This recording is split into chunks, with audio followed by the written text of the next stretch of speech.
الله رب العزت د ځمکې او د اسمانونو دا کم نظام چې قائم کړی دی په دې باندې شپږ ورځې لګېدلې دي.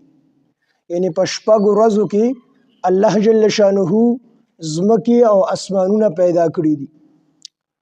دلته کې سوال پیدا کیږي چې ځمکې او اسمانونه پیدا نه نو ورځې د کم ځای نه راغلې؟ ځکه ورځه خو دا په نور سره چې کوم دی چې نور موجود هغه پرېوځي، شپه راځي، چې نور راخیږي نو ورځ راځي، نو په دې سره چې کوم دی بدلیږي را بدلیږي. نو چې کله اسمانونه او ځمکې نو پیدا نو نور هم نو پیدا، نو شپې او ورځې د کم ځای نه راغلې دي. نو علما وایي چې دې کې دوه خبرې دي، یا خدا چې د دې نه د عالم او شهادت ورځې او شپې نه دي مراد، یعنی د دنیا ورځې شپې ته نه دي مراد، بلکې د آخرت د عالم الغیب ورځې او شپې ته مراد دي. د عالم الغیب ورځې شپې ته مراد دي. نو د عالم الغیب وریځې او د هغې اسمانونه او د هغې ځمکې د هغې نور هغه په جدا طریقې سره دي، د دنیا په شانتي نه دي. نو هغه شپې او ورځې ته چې کوم دی مراد دي. نو که هغه ته مراد شي، او بعضې وایي چې نه د دې نه چې کوم دی د آخرت ورځې او شپې مراد دي، لکه څنګه چې قرآن مجید کې راځي چې که الف سنة مما تعدون، چې د آخرت یو ورځ دا د 1000 کالو برابره ده. نو چې شپږ ورځې شي نو شپږ زره کاله کې الله جل شانه د دنیا دا نظام چې کوم دی پیدا کړی دی. د دنیا دا نظام په شپږ ورځې کې الله جل شانه د اسمانونو او د ځمکو دا نظام دا پیدا کړی دی.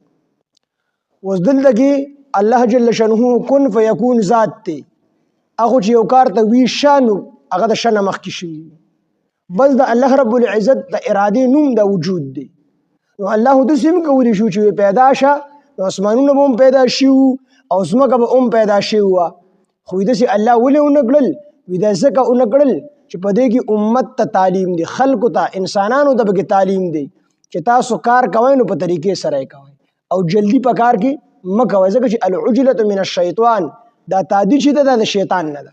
نو الله دغسې هم کولی شو او کن فیکون ذات دی، خو په دې کې د انسانانو د تعلیم دی چې کوم کار کوئ نو په کار کې تعدیل د شیطان نه د تعدی مه کوئ او سټپ بای سټپ تدریجن به تدریجن چې کوم دی کار کوئ. په دمه دمه چې کوم یو کار سر ته ورسیږي نو هغې باندې بیا زوال هم ډېر په کلاره باندې راځي، او چې کوم څیز زر ترقي وکړي نو دی بیا ډېر زر کته را پرېوځي.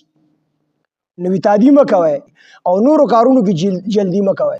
نو په دې شپږو ورځو په شپږو ورځو کې د اسمانونو د ځمکو دا نظام پیدا کېدل، په دې کې دې طرف ته اشاره ده، یا په شپږو ورځو کې یا په شپږو زرو ورځو کې، په دې کې چې الله دا پیدا کړل دې کې دې طرف ته اشاره ده چې انسانان کوم یو کار کوي نو فوراً په دې کې به تعدی نه کوي، یو کار دې په دمه باندې وشي خو چې په صحیح طریقې سره وشي، ځکه چې کوم کار په تعدی باندې کېږي نو هغه بیا صحیح طریقې سره نه کېږي.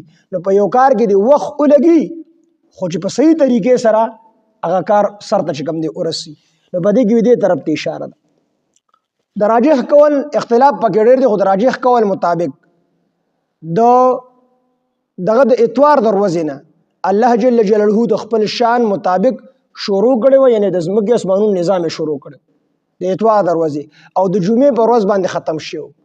نو د خالي دا یوم السبت چې ورته وایي، د خالي دا ورځ، نو دې ته ځکه خالي وایي چې په دې کې کار نه دی شوی په ځمکو اسمانونو باندې.